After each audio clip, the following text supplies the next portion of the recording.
ओम शांति। कल श्राद्ध पक्ष का अंतिम दिन है। पितरों की विदाई का दिन है। हम 15 दिन से अपने सभी पूर्वजों का आवाहन कर रहे हैं, उनको याद कर रहे हैं, उनके लिए पिंड दान कर रहे हैं। तो कल हम अपने सभी पूर्वजों को विदाई देंगे। उसमें हम अपने ऐसे पूर्वज जो हमारी स्मृति में नहीं हैं, मावस का दिन सभी भूले बिसरे सभी पूर्वजों को हम याद करते हैं, उनके लिए श्राद्ध करते हैं, भोजन बनाते हैं, ब्राह्मणों को खिलाते हैं और कुछ न कुछ हम दान भी करते हैं। ऐसी तर्पण विधि, ये भाव रहता है कि हमारे पूर्वजों को तक ये पहुँचे।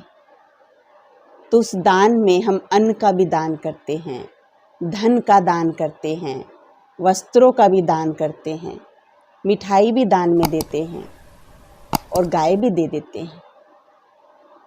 ये सारे दान हम इसीलिए करते हैं क्योंकि हमारा अपने पूर्वजों के प्रति श्रद्धा भाव है। उनकी श्रद्धांजलि में हम ये सारी क्रियाएं करते हैं। इस बार इन दानों में एक दान और शामिल करें। इन सबसे बड़ा दान है जो है दिव्यांजलि का दान, भावांजलि का दान। ये दिव्यांजलि, भावांजलि आपके पूर्वजों तक जरूर पहुंचती है। वो जहाँ भी हैं, जिस भी जन्म में हैं, जिस भी रूप में हैं, जिस भी परिवार में हैं, वहाँ तक आपकी दिव्यांजलि जरूर पहुँचती है।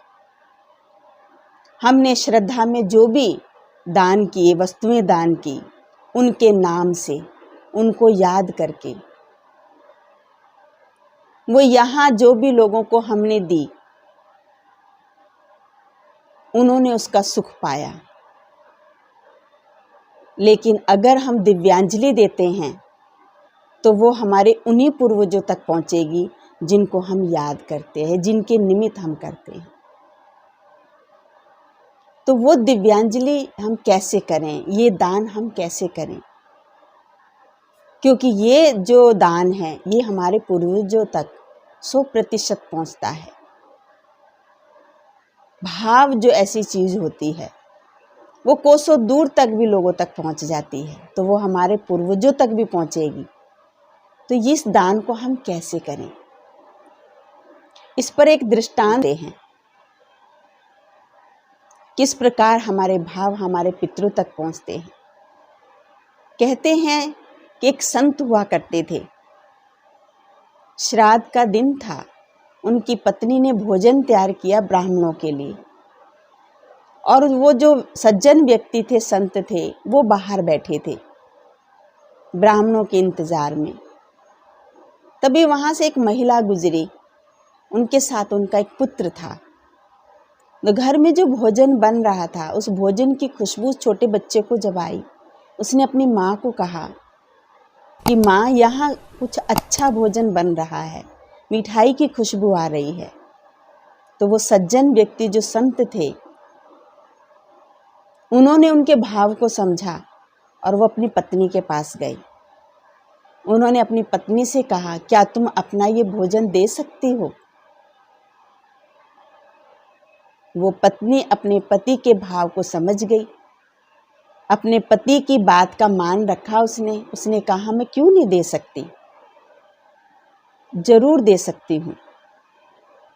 तो कहते हैं उस व्यक्ति ने उस महिला को घर बुलाया और वो जो भोजन बना था वो सब उस महिला को दे दिया,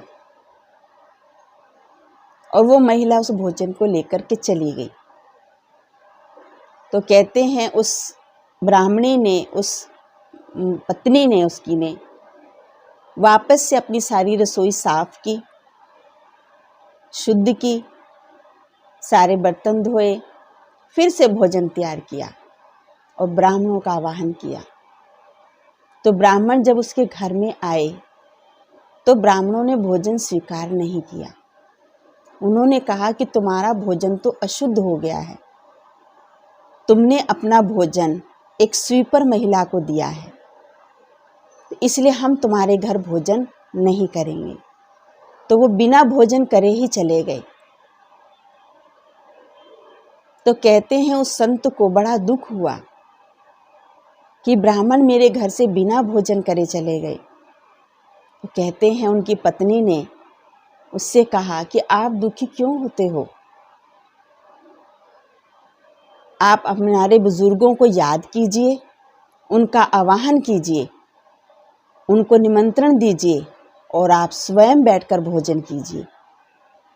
तो कहते हैं कि उस सज्जन व्यक्ति ने वो भोजन स्वीकार किया, अपने पूर्वजों को याद करके बहुत श्रद्धा भाव से भोजन स्वीकार किया।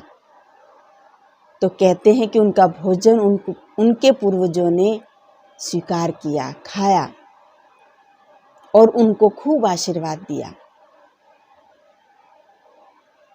तो ये जो हमारे पितृ हैं, हमारे बुजुर्ग हैं, अपने शरीर में हमारे पास नहीं आते हैं, इनकी तो सूक्ष्म छाया हमारे पास आती है और आकर के हमारे भाव को लेती है। वो हमारे बनाया हुआ स्थूल भोजन उनके पेट में जाता है या नहीं जाता है, लेकिन हमारा भाव उन तक जरूर पहुंचता है। हमारा जो श्रद्धा भाव है, उनके प्रति कृतज्ञ भाव है, वो उन तक पहुंचता है। तो कहते हैं दोनों बहुत संतुष्ट हुए। तो इसके पीछे भी यही चीज़ दिखाई गई है। इस दृष्टांत यही हमें बताता है कि हमारे बुजुर्ग, हमारे पितृ हमारा भाव लेते हैं, इसलिए उनको याद करके अपने जीवन में कोई न कोई श्रेष्ठ संकल्प लें, उनके निमित्त कोई श्रेष्ठ कार्य करने का दृढ़ व्रत लें, उनके लिए कुछ समाज के अंदर कुछ श्रेष्ठ कार्य करें, ताकि उस श्रेष्ठ कार्य से उनको समाज में याद किया जा सके। आज हम और हमारे बच्चे यदि अपने बुजुर्गों के अधूरे कार्यों को पूरा करने का संकल्प लेते हैं, उनके लिए श्रेष्ठ संकल्प लेते हैं, श्रेष्ठ कर्म का संकल्प लेते हैं, तो ये हमारे पूर्वजों के लिए सबसे बड़ा दान है। सबसे पहले जो भी हम कर्म करें, परमात्मा को साथ रखें, परमात्मा को याद रखें, उनको साक्षी बना करके अपने हर कर्म को करें, अपने हर संकल्प को करें। भोजन भी जो हम बनाएं किसी को खिलाएं। अभी कल श्राद्ध में सभी भोजन खिलाएंगे, तो सबसे पहले स्वच्छता से भोजन बनाएं और उस परम पिता परमात्मा का भी आवाहन करें, तो परमात्मा भी उस भोजन को स्वीकार करे और साथ साथ हमारे जो पूर्वज हैं वो भी उस भोजन को स्वीकार करेंगे। परमात्मा जिस भोजन को स्वीकार करे, परमात्मा जिस भाव को स्वीकार करे, हमारे पूर्वज भी उसी भाव को स्वीकार करते हैं, उन्हीं संकल्पों को स्वीकार करते हैं। तो इसलिए इस बार ये दान हम अपने पूर्वजों को जरूर दें। उनकी विदाई का समय है, तो विदाई में कुछ न कुछ दिया जाता है, तो हम इस बार अपने पूर्वजों को विदाई देंगे ये दिव्यांजलि का दान देकर, अपने भावों की अंजलि का दान देकर के उनकी विदाई करेंगे। तो हमारे पितृ हमारे घर से खुशी से विदा होंगे और अगले वर्ष खुशी से आपके घर आना चाहेंगे। तो इस रीति से हम इस बार का पितरों का विदाई समारोह मनाएं, तो पितृ भी खुश होंगे और हमारे घर में खुशियां आएंगी, खुशहाली आएगी, संपदा आएगी, बरकत आएगी। ओम शांति।